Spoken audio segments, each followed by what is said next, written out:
बाहेर मध्ये घे ना हे रोल आहे का? प्रोटोकॉल असतो.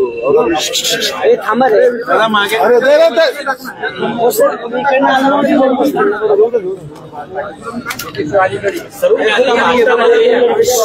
भाषणामध्ये बोलताना म्हणाला की मी नावाने बदनाम झालेला आहे.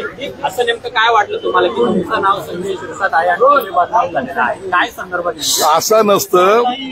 आता गेले उठावानंतर प्रेस समोर जाताना संजय शिरसाटाने हे सर्व जे महाविकास आघाडीचे लोक होते यांना अंगावर घेण्याचं काम केलं आणि मग त्यांना संजय शिरसाट टार्गेट व्हावा किंवा संजय शिरसाटला बोलावं हे असं सर्व घडत असतं नाही राजकारणामध्ये. त्याच्यामुळं अंगावर घेण्याची ज्याला ताकद म्हणतात मी हे ते लोकांना सांगत होतो की माणसांनी कोणतंही संकट असलं तर ते अंगावर घेतलं पाहिजे हे त्याचा मागचा उद्देश होता. सर इम्तियाज जलील यांच्या विरोधात अॅट्रॉसिटीचा गुन्हा दाखल झालाय. मला तर तो त्या माणसाच्या बद्दल बोलायचं नाही. त्याला मी योग्य ते उत्तर देईल.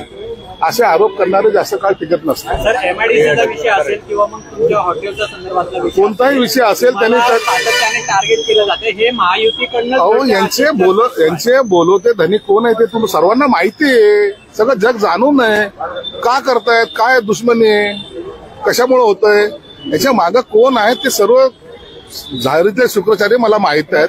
कोण त्यांना हड्डी त्यांच्या तोंडात देतंय ह्याची सुद्धा मला जाणीव आहे. म्हणून मला माझ्यावर आरोप होताना त्याचा खुलासा करताना पूर्ण ताकदीनिशी मी करेल. थोडासा वेळ द्या.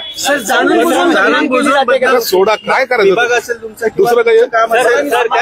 एअर इंडियाचा अपघात झालेला आहे त्यानंतर मुंबई विमानतळाच्या बाजूला असलेली जी झोपडपट्टी आहे याचा सुद्धा प्रश्न आहे. तिथं पुनर्विकास जो होणार होता तो सुद्धा अजून झालेला नाहीये. भविष्यामध्ये अहमदाबाद सारखी घटना सुद्धा मुंबईमध्ये तिथं घडू शकते. तर काय उपाययोजना केल्या पाहिजे सरकारकडनं तुम्ही काय प्रयत्न? काल विमानाची जी काही दुर्घटना झाली ती सगळ्या भारताला देशातल्या प्रत्येक नागरिकाला जाणीव करून देणारी होती. त्यांचं मन हेलवणारी होती.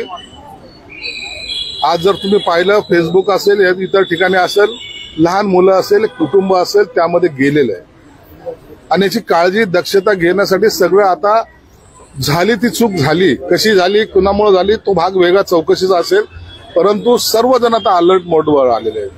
आज तुम्ही जाऊन पाहाल पुण्यामध्ये सुद्धा एअरपोर्ट अथॉरिटीशी आता ही बैठक आज झालेली आहे. प्रत्येक ठिकाणच्या हा पुन्हा एक वेगळ्या पद्धतीने सर्वे हा सरकारने सुरू केला आहे. त्याच्या बैठकीचं सत्र सुरू झालेलं आहे आणि मला वाटतं भविष्यामध्ये अशी दुर्दैवी घटना घडू नये याचा सरकारचा प्रयत्न आहे. निधीचा एक प्रश्न आहे सर. सामाजिक न्याय विभागाला निधी मिळत नाही असा आरोप तुम्ही सातत्याने करता. अर्थात तो तुमचा अधिकार आहे पण तुमचे जे मंत्री आहेत परिवहन मंत्री त्यांनी सांगितलं की त्यांच्या खात्याला तर निधी मिळतो. आता मलाही सरळ हाताने आता निधी देण्याचा प्रयत्न झालेला आहे. माझी आदेश दादाबरोबर बैठक झाली भेट झाली गेल्या मंगळवारी. त्यांच्याशी माझं बोलणं झालं आणि त्यांनी सुद्धा तातडीने मला निधी वितरित केला आहे. आता नाराजी नाही.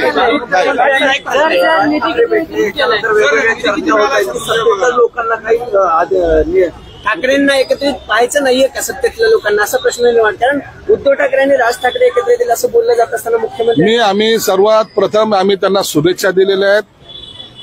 उभाटा गट आणि मनसे एकत्र येत असेल तर त्यांना आमच्या शुभेच्छा आहेत. राजकारणामध्ये कोणी एकत्र येऊच नये अशी कुणाची भावना आमची मुळात नाहीये. परंतु राजकीय बाजू सोडून सुद्धा काही नाते हे जे आम्ही जपतो. राज साहेबांच्या घरी मी सुद्धा गेलो होतो. मला जर आज उद्या जर उद्धव साहेबांनी बोलतो मी त्यांनाही भेटायला जाऊ शकतो. हे राजकारणाच्या व्यतिरिक्त असलेला हा भाग आहे.